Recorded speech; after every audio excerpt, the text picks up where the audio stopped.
Hello everyone, welcome to my channel.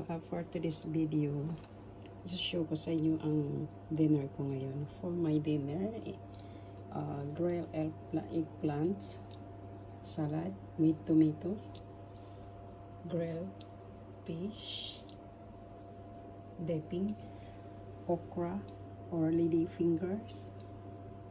Yeah,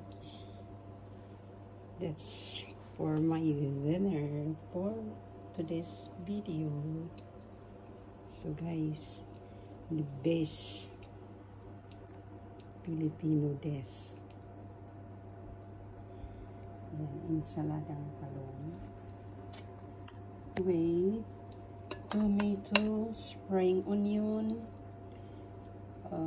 onion, a little bit ginger, yes, and steamed okra, steamed ladyfinger, dipping sauce for fish, and grilled fish. What else?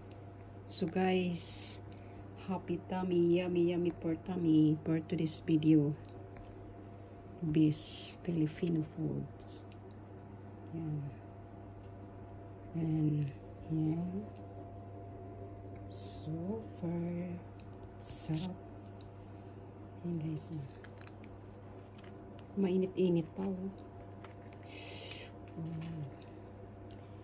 Sibas, para siyang like milk fish or bangus sa Pilipinas, but here is sibas ang tawag dito.